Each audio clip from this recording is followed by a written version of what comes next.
All the factions that you are seeing, it's as a result of this same scammers, I would like to call them, going all out to ensure that nobody really gets to the finish line. Because ultimately, the plan is to deviate from the entire game and see what they can get for their pockets. And like I told you, it's actually poverty of the mind. If this candidate can give us more money, let's go for him. So I wouldn't be surprised if all of the factions that you're seeing endorsing different people are still all together. Because at the end of the day, it's about making as much as they can from the various candidates who are ready to spend money. But I mean, isn't that sort of realpolitik? Aren't they being realistic in the sense that, you know, they think that you don't really have a chance of winning the only election? way a party can have a chance, really, is the unity. And from the beginning, the party leadership worked towards ensuring that all of the candidates will not emerge. Because as you're a candidate, it's either they're asking you to pay for forms, or I got a message recently from one of the contestants in Delta State, and I could see the cursing and the insults and the abuses and all of the things you were saying with regards to what is happening with the party. And this is because these are people who were connived into ensuring that they bought party forms, paid millions of naira. If you knew you were going to eventually endorse somebody, or if you knew you were not going to support your candidate, why get into all of this in the first place? Yeah. Just say we're not going to sell forms, we're going to wait till the end and endorse somebody because we have structures or whatever you have around the space. But the truth of the matter still remains that they actually lured people into the space, they actually sold forms, made a lot of money. That's stage one. Stage two, make sure that one of the candidates who seems to have the financial capacity to drag a campaign emerges. Stage two. Stage three, leave all of that and endorse a candidate and make some money for yourself. And this happens every 4 years. And this in itself is shameful because it's happening under the rightful eyes of the umpire itself, who is supposed to put a word of caution or expel some of these parties to ensure that people do not fall prey for this kind of devices. But I mean, this happens all the time, though, doesn't it? I mean, smaller parties who talk about saving Nigeria, they sell forms to aspirants who then hope to compete in elections. And before you can say golly, wally, molly, I mean, they're in a jolly financial transaction with, the bigger parties and selling whatever political clout they have. Yes, and it's unfortunate, and it only happens around the space because people do not even trust or believe in themselves anymore. We have parties, we have Nigerians who have resorted to the fact that, it's got to be these guys. We're not going to fight for it. If you're not going to fight for it, why are you in the ring in the first place? And I'm so happy that maybe it's not budging to any of this. Otherwise, you would have heard any of this. We would have just been all of us together and endorse and make whatever money we want to make. But he says, even if I get one vote, I would cherish it because indeed it is a vote of confidence from whoever must have given it to me. And I would like us as a people to understand that if we indeed we want to see things happen differently, we would have to sacrifice. There's no way we're going to succeed as people without sacrifice. And this whole poverty of the mind thing, we've got to do away with it. And I'm hoping that the umpire, INEC in itself, would work around us to see that these things change. But I mean, some would argue that beyond the transactional nature of the selling of the party, as it were, which I agree with you is not the best way to go. Going into alliance with the bigger parties was only ever going to be the option, available to a party like the ADC, without sounding as if I'm being sort of talking down or being rude. I mean, short of performing some miracle, like walking on water or something. Now, I think there's what I call process. And people must understand that sometimes just because you're really aiming for the topmost part of the building, you would have to walk through a few floors before you get there. So what's wrong with building momentum? Capitalize on it, build momentum again, and rather than think about it like, it's going to happen now. We don't have the capacity to make it happen now. But how about we prove to Nigerians that indeed, there are some parties that are in the first four right now, like I see you put it all the time, the first big four parties. Only one of them is going to emerge.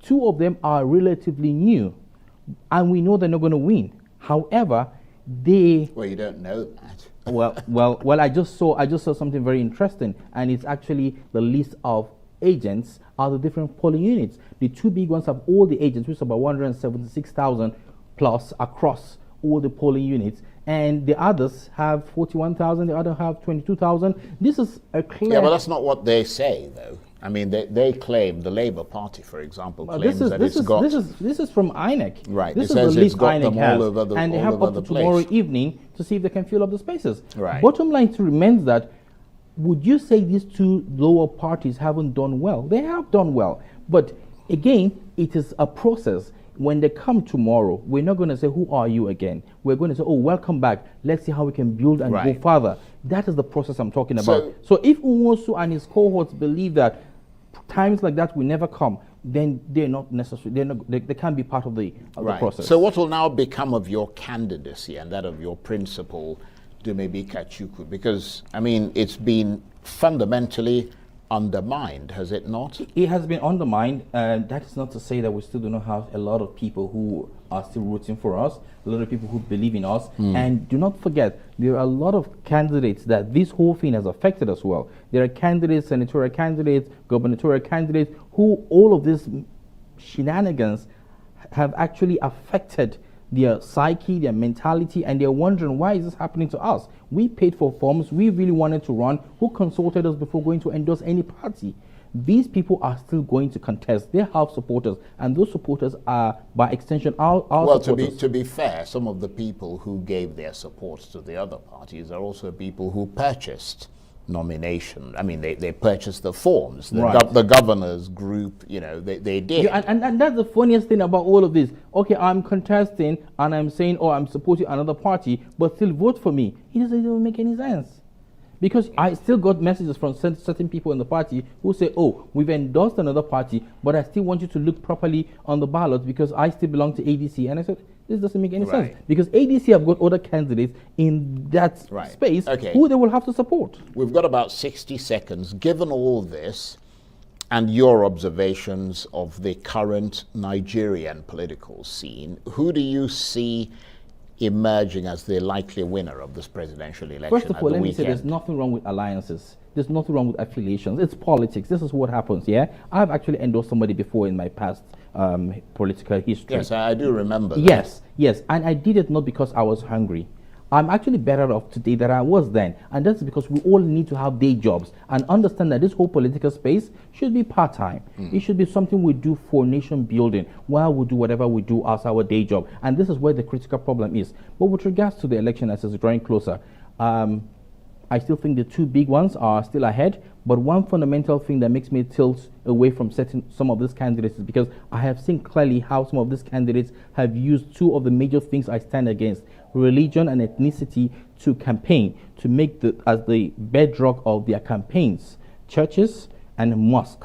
And I've seen the APC candidates, you know, you go to mosque and you pray and then they say, oh, let's pray for Bola Tinubu to become the next president. I've never seen that happen before in any mosque. And I've seen it in churches as well. Oh, let's pray for the Labour Party candidate Peter Obi. Let him emerge as the the president in the next election. That in itself is wrong. They're all wrong. We should actually keep the space open and allow people to decide on these issues away from all of those things that have always divided us: ethnicity, religion, political party, ideological affiliations, gender, age bracket, and let's have a Nigeria that is united.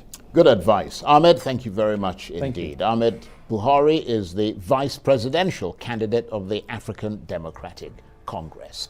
And you're watching Arise Primetime. 20 more still ahead. I'll be joined by the presidential candidate of the Young Progressive Party, or YPP, Malik Ado Ibrahim. Stay with us.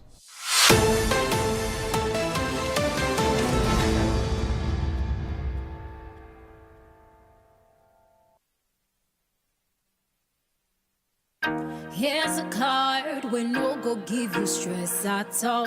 Zero wait and zero queue. First Banky Petra card. Here's a card we no go give you wahala. Zero trouble now for you. First Banky Petra card. Tell off his spoiler. Who won't break 'em? Where you want say now only you get 'em. Nothing fit do 'em. Sharp payment. They go, you know the way. Veteran card with the sweet body. Veteran card with no the shape person. We put you first again. First Banky Veteran card, we put you first again. Generate your virtual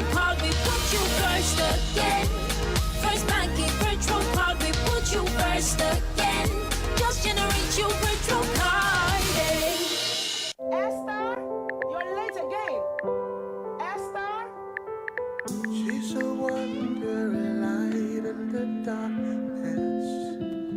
She's beautiful. Oh, she's a superstar. Morning, Esther. She never let her mama down. She's beautiful.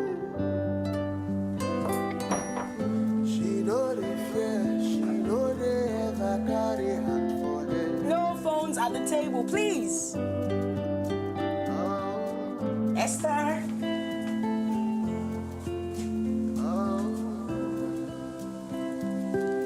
I love you too.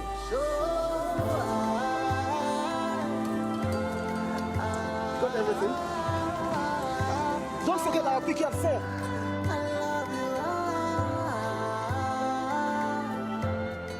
Airtel, the smartphone network. My name is Ifeanyi Chukwu Okowa, Governor of Delta State and Vice Presidential Candidate of the People's Democratic Party. And I believe we can get Nigeria working again. Our country is presently distressed. The unemployment rate is alarming. Inflation is driving people into hunger and despair. And insecurity has enveloped every part of our nation. We have never been as divided as we are today, and confidence in governance is virtually non-existent. Access to healthcare and education remains a mirage. Infrastructure decay is worrisome. The voices that can return faith to the people are few and far between. As a people, we all agree that enough is enough. This is that moment for us to come together as one and make the change we truly deserve. Atiku and I have spent our lives in the private and public sector. Just as in the past, we have again created a blueprint that will lead to quick and sustained recovery of our economy. Join me and our presidential candidate, Atiku Abubakar, in taking the first step towards healing and recovering our great nation by coming out to vote for the People's Democratic Party.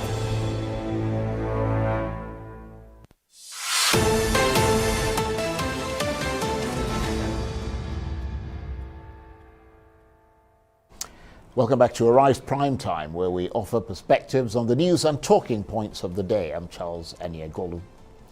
So, after all the puffed up confidence of all the parties leading up to this moment and now staring the election in the face, let's hear the perspective of another one of the smaller parties, the Young Progressive Party, or YPP. The YPP, of course, among 14 other parties forced to cut their coats according to their slimmer pockets and more limited reach. So, amid mounting unhappiness and immense suffering for most Nigerians due to worsening insecurity, economic hardship, a fuel shortage, a lack of Naira banknotes, and for the likes of the YPP and others like it, the improbability of victory at the polls has the spirit that led their presidential candidate, Malik Ado Ibrahim, into politics been extinguished by all these incredible challenges lining the campaign route to this most important vote?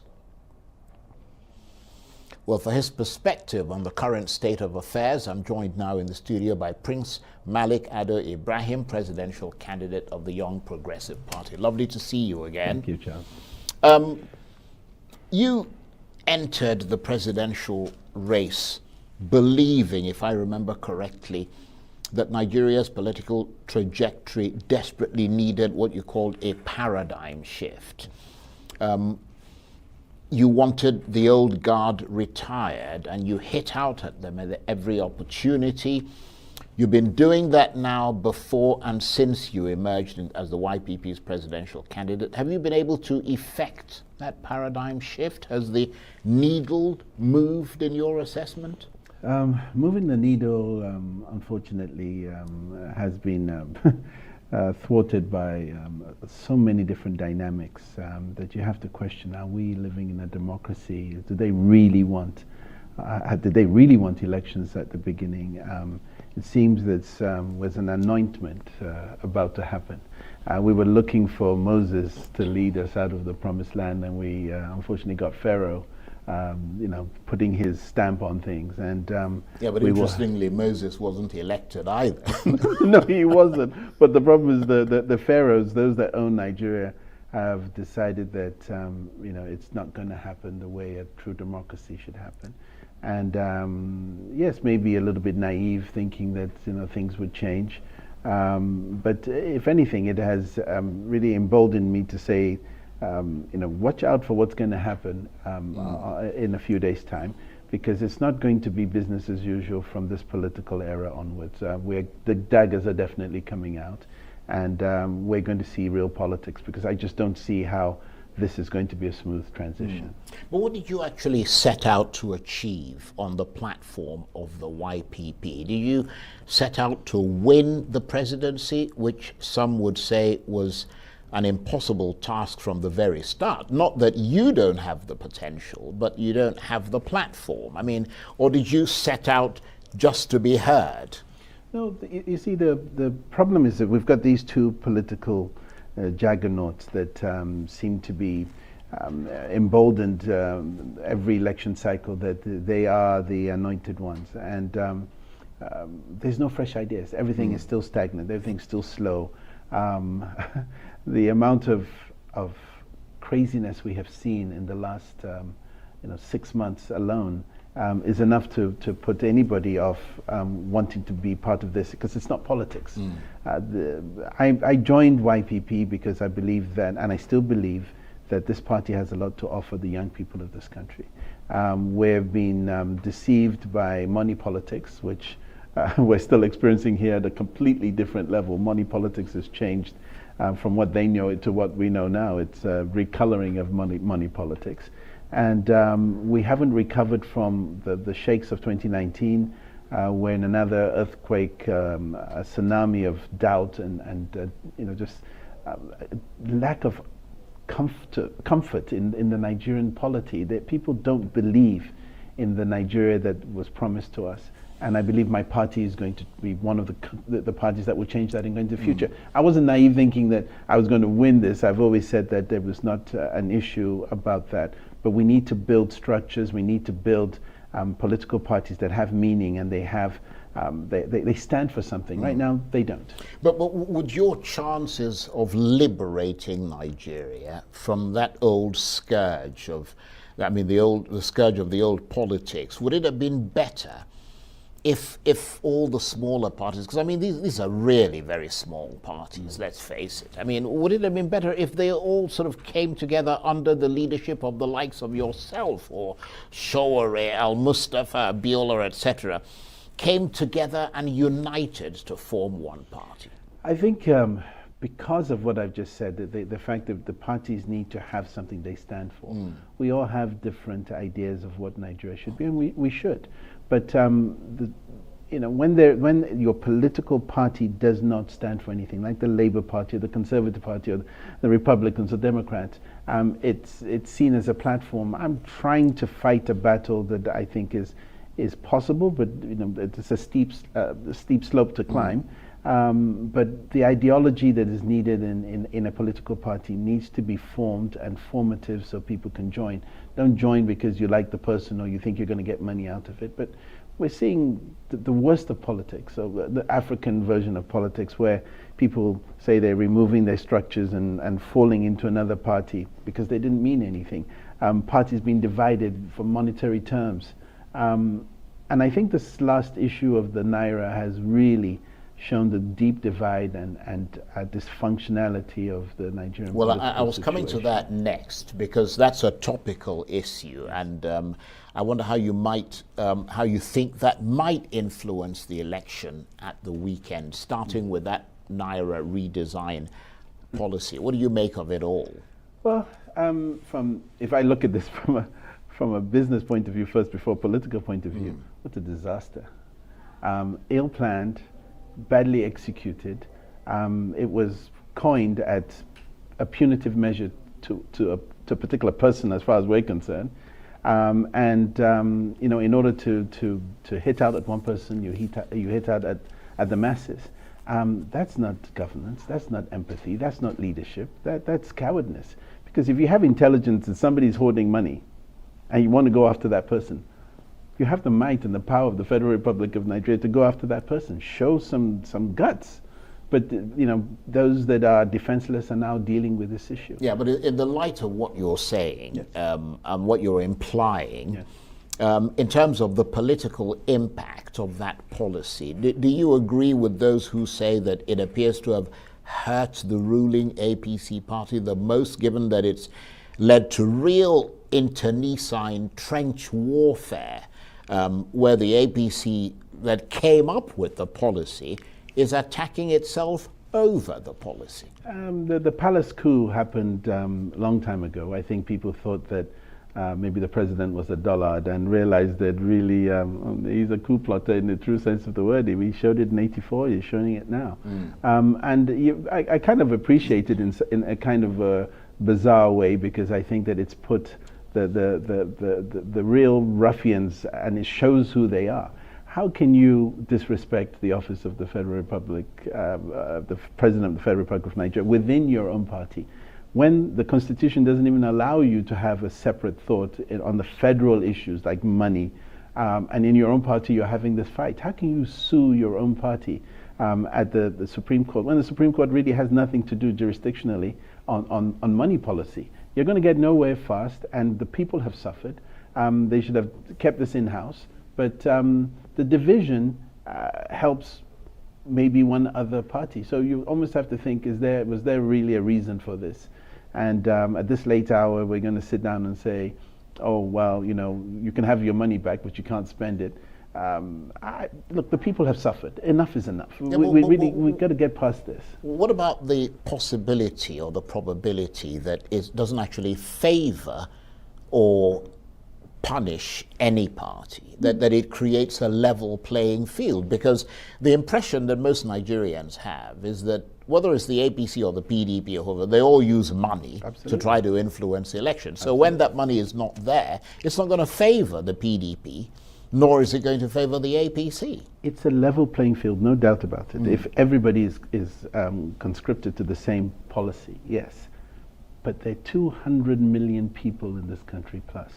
Why must they suffer for this? I think there were some more drastic measures. They wouldn't even have been as drastic and punitive as we've seen.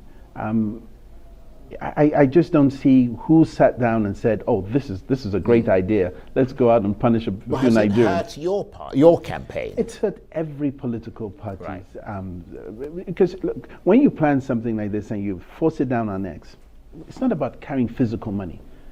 The banking system has shown its Achilles heel. The transferring of funds through the digital spheres don't work.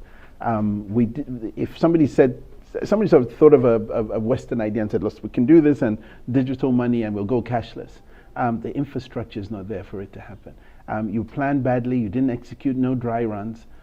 This is just somebody who has influenced the president to do something.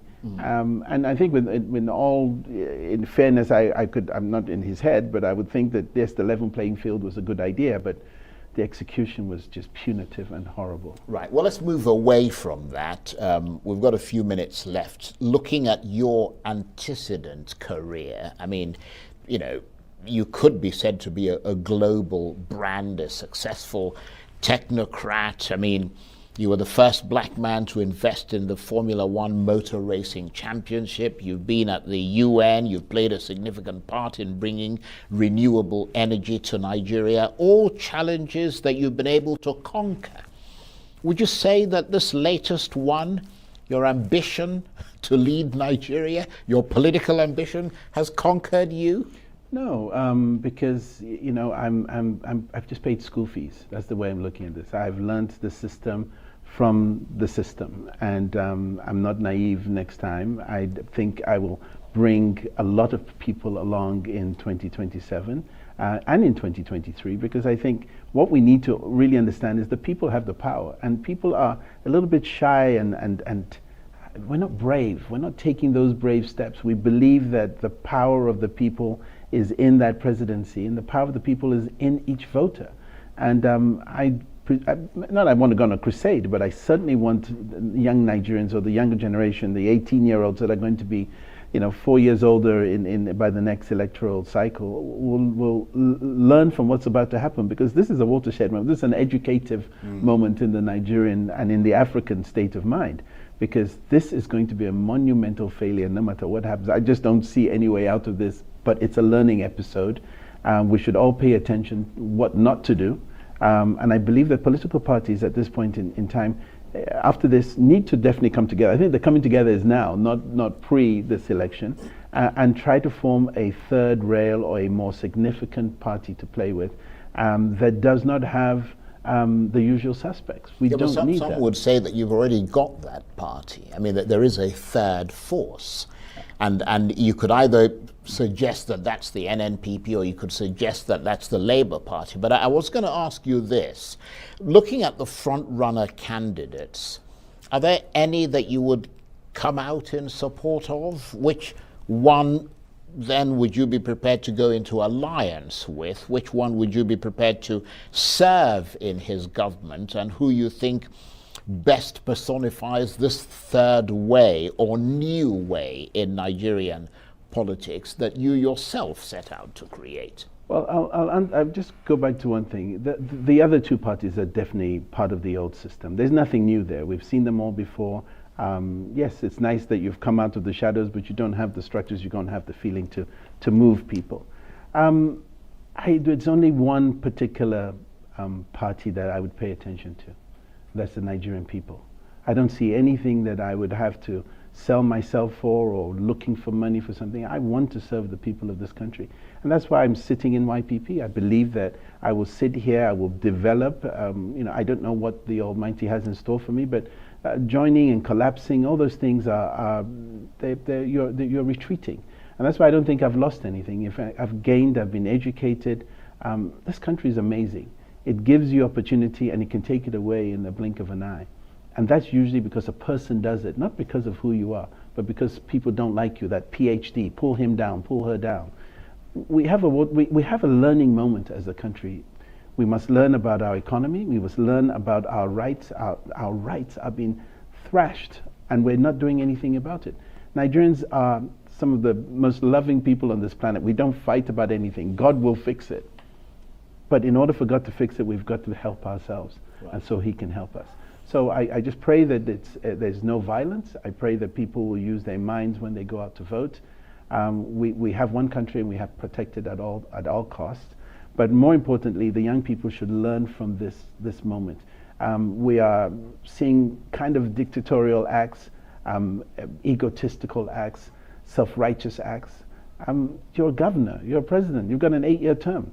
Do your part and move on. You cannot dictate to the people forever. And we should stop this nonsense. We need our country back, and we must take it at the ballot box. We have no other choice. And on that diplomatic note, I want to thank you very much indeed. Prince Malik Ado Ibrahim is the presidential candidate of the Young Progressive Party. Thank you. Thank you, John. And you're watching Arise Prime Time. Plenty more still ahead. I'll be joined by the policy strategist, Arise News analyst, and founder and executive director of Agora Policy, Waziri Adio. Stay with us.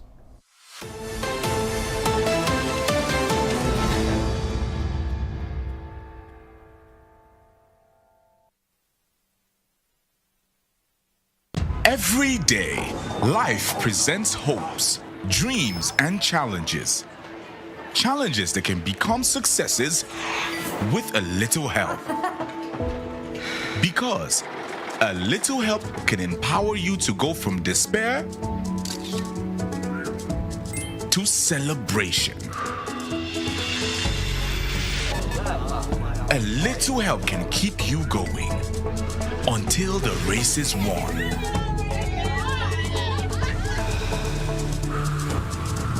A little help can turn bundles of anxiety into a bundle of joy. And with Glow Data, you get much more than just a little help. You get the biggest data deals in town to make every day glow with small wins and big wins. Dial *777# to select your Glow Data plan.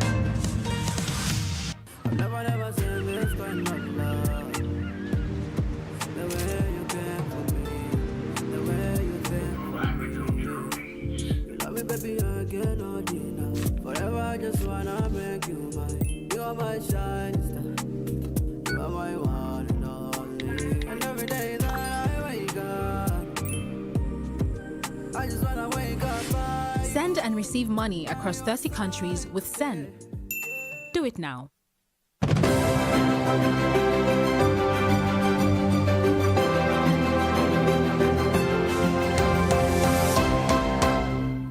It doesn't really seem like 10 years, does it? But when we started off 10 years ago, it seemed an impossible adventure, but we did it. We got an historic television channel on the air. One of the most important things for me, and again, we covered all the global business stories in our way. It was a great adventure. I'll come on to what's happening today because I happen to think that that's much more interesting. But one of the great things was it was seeing beginners actually stepping up to the mark and being trained. I enjoyed nurturing them. I enjoyed helping them with their careers and in turn helping Arise become what it is today. The business stories fall one into the other over those 10 years, but it's such a privilege to be reporting on it right now because I don't think we've ever seen anything like this. We've never seen the volatility, we've never seen the threat of recession, we've never seen the threat of war, and even the way in which we're working has all changed. So these are enormous challenges, and there couldn't be a better place to do it than with Arise. The news happens to be a great business.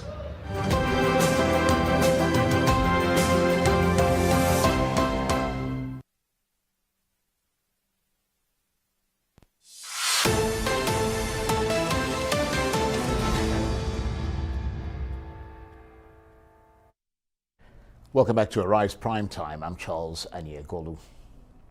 So the end is nigh. Nigeria's political parties have only days left to convince the electorate to support them, to get past whatever distraction is left to inhibit their ability to get their message across and to play whatever dirty or clean tricks they have left in their arsenal. Many pundits are predicting a big turnout if insecurity, naira scarcity and fuel shortage allow. But that's as far as the predictions go. No one's quite sure of how the people will speak, but we know that for some there will most certainly be electoral disappointment. And sooner or later, someone will emerge victorious. But for whom will that bell toll? Well, the policy strategist, Arise News analyst and founder and executive director of Agora Policy, Waziri Adio, has crafted a well-wrought article highlighting why he thinks a number of issues make the 2023 presidential election a series of contests within a contest. And Waziri Adio joins me now in the studio. Great to see you, Waziri. Same here. You mentioned in that article the issues you think make this ballot a series of contests within a contest. Let's start with the first one, which is the accuracy of pre-election polling in predicting a possible winner in this election. What are your thoughts on that? You see it as a sort of contest between history and science. Absolutely.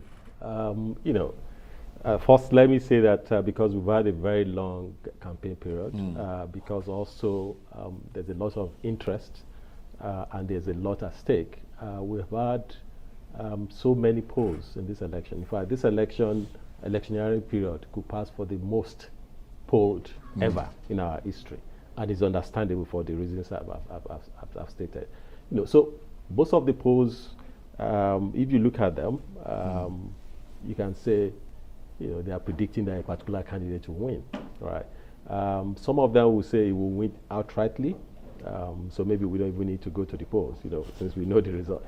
And some of them will say, we'll put a caveat, either that, this election is likely to go into a runoff, which is another issue which, I mentioned, in the sense that the conditions stated in the Constitution will not be met, even by the front runner, or that there are some numbers outside in terms of the respondents that they didn't disclose their choice or said they were undecided. And that number ranged from like 30% to more than 50%. And because of that, even when somebody makes the whole thing unpredictable, yeah. It's inconclusive, so to say.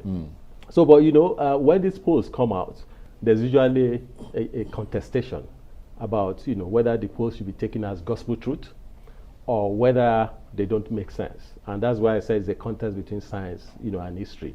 For those who contest them, the first thing we need to establish is that people take a position mostly based on their preference or their bias. But if you take that out, there are people who also take a position based on their reading of the state of play or their appreciation of history. So when those who are looking at the historical patterns, historical voting patterns and all of that, so those are the ones that you tag in terms of history. The people who are looking at, okay, this is a scientific polling and it should reflect the state of play, those are the ones on the side of science. But the point I also made there is that neither the history nor the science is unimpeachable because you are dealing with human beings. Because human beings, as we know, they are not physical objects. They change their minds. So you can't rely on history, Absolutely. And also you cannot rely on And the that's science. a very good You point. know, And you always end each segment of that article, and rightly so, by saying you will never know until the results of the election are fully in. And that is, of course, a fact. Yeah. The reason why I made that is that, you know, so much passion, so much emotion, you know, have been invested in contesting the polls, you know, either celebrating them, you know, or dismissing them. And as I say, this is not necessary. At the end of the day, we're going to know. We're going to know when the votes are in. Well, let's look at the second issue that you raised, which is the likelihood of a runoff. You mentioned that a few minutes ago in the election, and that is based on the tightness of the race. In a runoff, is a runoff more likely in your assessments than victory at the first ballot, based on the analysis you gave in that article? Okay, let me flip it this way. Let's go back to, you know, why is it that people are saying there's likelihood of a runoff? They're saying there's likelihood of a runoff because there are two conditions set in Section 134 of the 1999 Constitution for a winner to emerge on the first ballot. The first condition is that when you have more than two candidates, the candidate with the highest number of votes, highest, it doesn't matter if it's just, you know, higher than the next one by one vote, right? The candidate with the highest number of votes, that's the first condition. And the candidate that meets 25% in 24 states and FCT. So because of the tightness of the race, there are people who believe that this might not be possible. But there are also people who believe that it is possible, right? You know, so what do I think? It doesn't matter. We know the answer, maybe from Sunday next week. You know, but there's a very important point that I think we gloss over. Even let's say there will be a runoff, and by the way, INEC has said that they're actually prepared for a runoff, you know, which is also good. And there are some people who are making the point about runoff as if it's totally inevitable that definitely we're going to go to a runoff. But there are certain points we need to make around the runoff. The first thing is that we've never had a runoff in our history as you know, running a presidential system. The closest we got to having a runoff was in 1979. And as you know, there were 5 parties that contested. The party that led scored 33.77%. The party that came second, that's MPN, the party that came second scored 29.18%, right? And the party that came third, you know, scored 16.75%. You know, so it might be that close. But the issue in 1979, which is also close to this, was that the Constitution in Section 126 of the 1979 Constitution said that apart from scoring the highest, you also have to meet the spread of 25% in 2/3 of the states. As you remember, in 1979 we had 19 states. Yes. And 2/3 of 19 happened to be 12 2/3. Yep. So Awolowo went to the Supreme Court to say Shagari that did not 12 meet the or spread. 13 yes, issue, because yeah. actually Shagari scored 25% in 12 states. But in the 13th state, which is Kano, he scored 19.97%, which is now up to 25%. So the case that Awolowo was making was that, you know, states are not divisible. So if it's 12 2/3, there has to be 13. Yeah. So it's 25% in 13 states. And MPN was arguing that, no, it is 12 states, then 25% in the 2/3 of the 13 states. The Supreme Court found in favor of MPN. Of MPN. Yeah. So that's another angle we need to look at. But in case there's actually a runoff, there could be a runoff and a runoff, yes, couldn't there? There's a confusion about who makes the runoff. Many people, if you ask them, so if this election is not won on the first ballot, who will make the runoff? They will tell you the candidates with the the top two, right? But not necessarily so. You could be the top two, but it could also not be the top two. Why do I say so? The Constitution in Section 134, Section 3, that's the 1999 Constitution now, says that the candidate that scores the highest number of votes will be the first draw. Then the candidate that scores the majority of votes in most of the states. Majority, as defined in that context, I'm not a lawyer, so this is my own layman interpretation. Majority means that 50% and above, right? So you can have a party that will score the second highest or the third highest, but might not be the one that will have the majority of the votes in most of the states.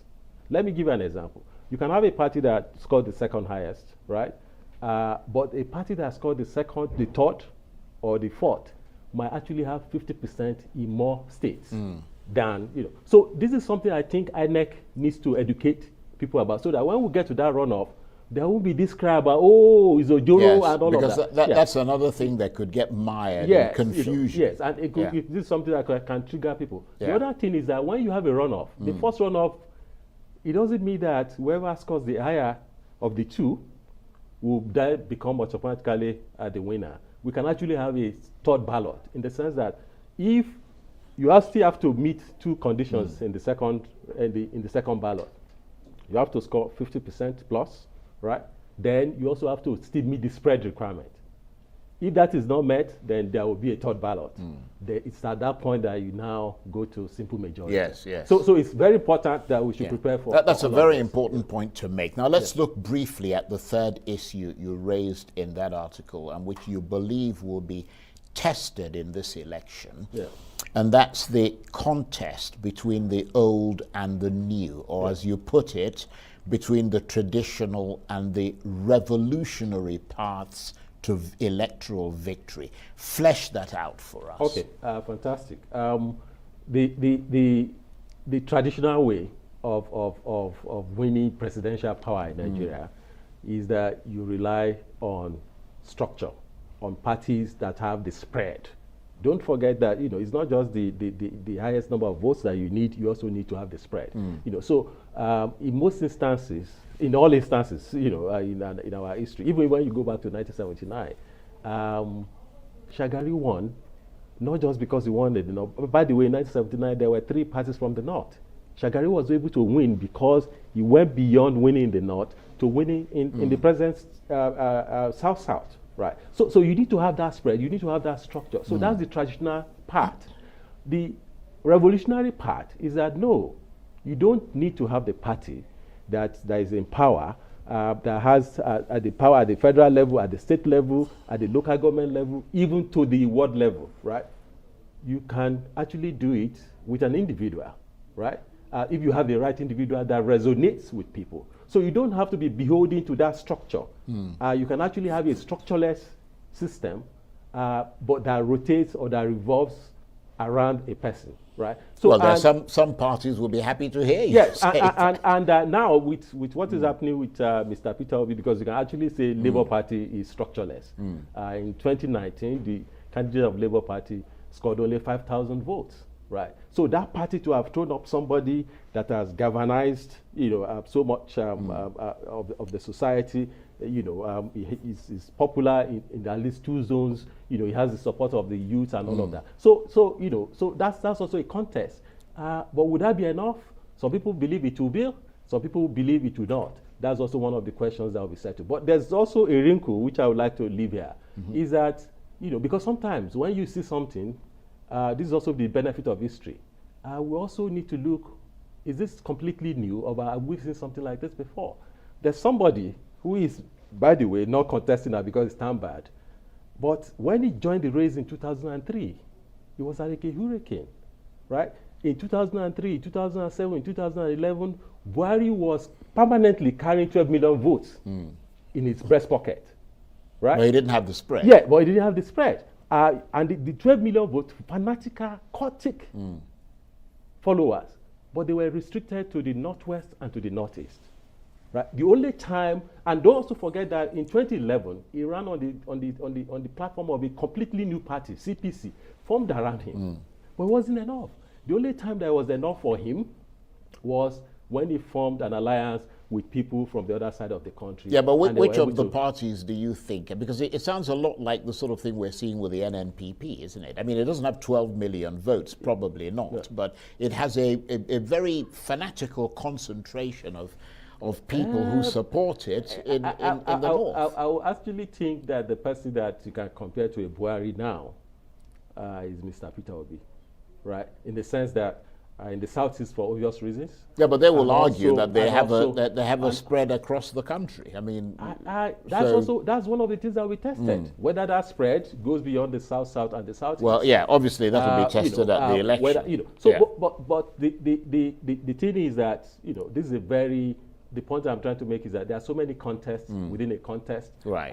And there are so many issues beyond just picking the presidential candidates. So many ideas that have become that Sure. have generated a lot of passion that will be Well, that- tested, but all of this predicated 10 seconds. on two assumptions, right? The first one is that the election will be free and fair, and the second, very important for all of us, not just for the contestants, is that all the players will play by the rules of the game. That's a very important point. But as they say, as ever in politics, beware of the pundits and the politicians making assertions in the unpredictable environment that is Nigeria. Their fuel could run out. But I don't think so in your case. I think this makes a lot of sense. It's really unpredictable. Waziri, thank you as always. Waziri Adio is the founder and executive director of Agora Policy. He's also an Arise News analyst and a policy strategist. Thank you very much indeed. Thank you. That's it for this edition of Arise Prime Time. Join us again tomorrow. From me and the entire team here in Abuja, bye-bye and thank you for watching.